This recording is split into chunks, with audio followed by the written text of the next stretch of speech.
go. I just have to find it. I think I loaded it. I'm not sure. Oh, here's another one. I'll read to you this one. How about a couple of selections of Bhaktisiddhanta? This one is called The Duties of a Married Man. Oh, that'd be an idea. It's quite relevant. I'm making notes here, yeah? Yeah. Duties of a Married Man. This was a reproduction of a conversation with Major Rana N.J.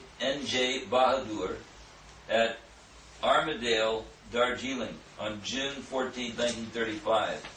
It was originally published in The Harmonist, volume 31, number 21, on the 27th of June, 1935. This reproduction is not edited except for a few orthographical changes.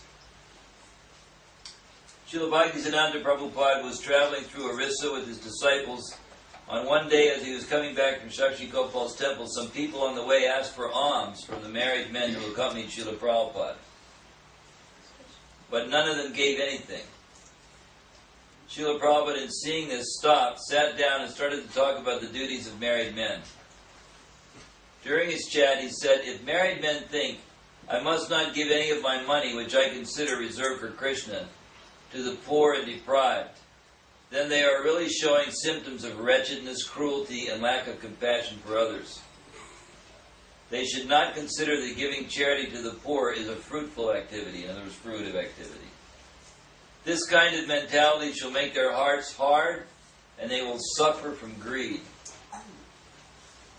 As a result of this, they shall not want to spend their money, not even on devotional service to the Supreme Lord, which is the ultimate goal in life." So in other words, if you become hard-hearted to the plight of others, to the suffering of others, then you'll also be hard-hearted when it comes to serving Krishna.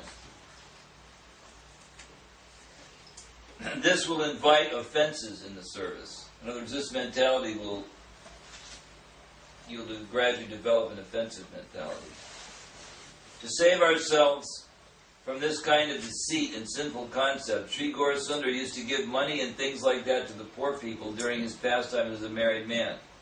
The money we have only gotten by the Lord's grace. If we give some of it to the mendicant poor people, then it is not a waste of money, rather it is the correct use. Serving prasadam to others is the necessary duty of every married Vaishnava. Even if these people have become poor by karma or their destiny, even so they are still part of the Lord's family. Therefore it is definitely the solemn duty of every honest married man to help them. So that's some instruction on duties of married men and women. Now let's see if I can find this other one. There's a great article here, it's too long to read tonight, but there's a great article here called Radical Krishna Consciousness. Let's see. And Aaron, I've forgotten. Let's see if I've got it or not. Oh, I might not have it on here. Statement of purpose and... No, sorry, I didn't load it on after all. Anyway, I got one more that I'll read to you, which is very amazing. You've probably heard Prabhupada quote some of the lines of this before. It's a song. I don't know whether it's actually sung, but it's a poem or song written by Bhaktisiddhanta Saraswati Thakur called "Who is a Real Vaishnava?" Vaishnava K. Yeah. It's a bhajan, isn't it? It's a bhajan, I think. I'm just going to read the English, though, because it would take longer to get through otherwise. "O wicked mind, what kind of Vaishnava do you think you are? Your pretentious show of chanting Lord Hari's holy name in a solitary place is only for the sake of attaining the false prestige of a worldly reputation. It is nothing but pure hypocrisy." And what he's addressing here in this song is these people that think by going into seclusion and just doing what they call nirjan bhajan, that you'll become an advanced devotee who everyone will admire. He says, that thinking like that is just going to spell doom for you if you're still on the conditioned platform. He says, such materialistic prestige is as disgusting as the stool of a hog. Do you not know that it is only a mere illusion cast by the potency of Maya? What is the value of contemplating day and night your plans for enjoying wealth and women? All these things are only temporary. When you claim wealth as your own, it creates in you ever-increasing desires for material enjoyment. In other words, you think this is my money. This is Maya. Your riches should be used for serving Madhava, the Lord of all wealth. Neither is it your proper place to indulge in lust for women, whose only true proprietor is Lord Yadava. He's basically speaking to renunciates, but we can all try to take something from it. He says, the demon Ravana, lust incarnate, fought with Lord Ramachandra, love incarnate.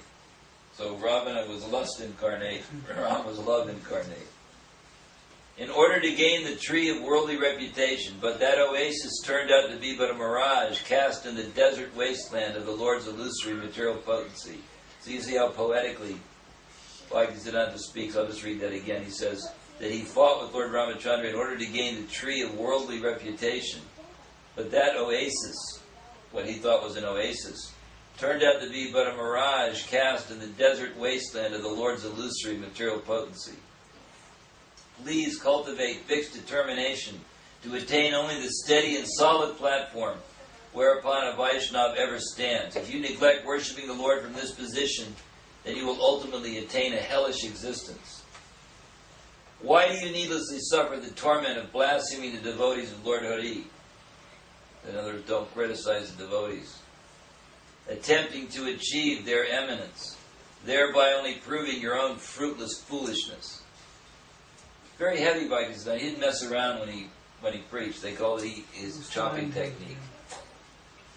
He just was like a knife.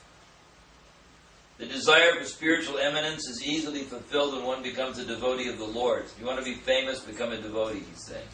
A real devotee. For eternal fame automatically follows the heels of a Vaishnava.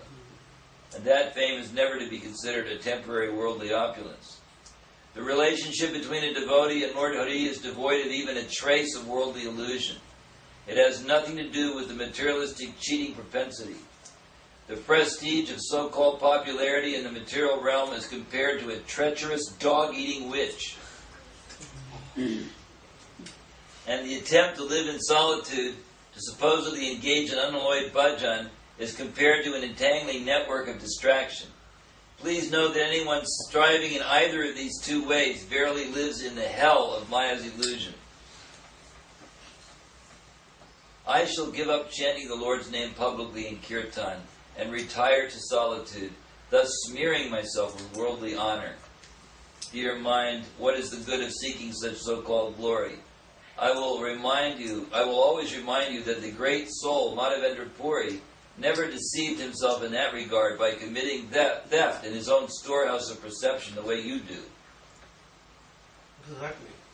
It means that you should be like Madhavendra Puri. He never, bewildered himself by thinking, oh, I'll renounce everything and become famous and people will worship me.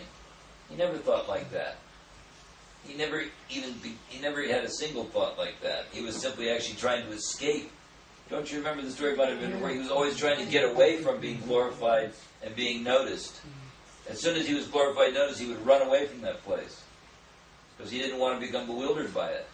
He says, rather than be like him, get away from all that stuff, you're thinking, yes, more, glorify me more.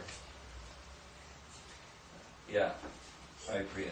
I was just thinking regarding Madhavendra Puri, was that the story of Kirchur Gopinath? Sure. He even tried to escape the Lord's honoring him. But when he realized it was the Lord and not somebody else, then he had to accept it. He says, your cheap reputation is equal to the stool of a hog. Here we have the stool of a hog again. Your cheap reputation is equal to the stool of a hog. An ordinary, ambitious man like you can never be equated with the devotee of Madhavendra Puri's eminence. Under the sway of envy, you have drowned yourself in the filthy waters of material enjoyment after having abandoned the excellent perfection of congregational kirtan. He said, and this was Bhaktivedanta, whole thing, that this Nirjan bhajan, we don't want it. We want congregational chanting. That's where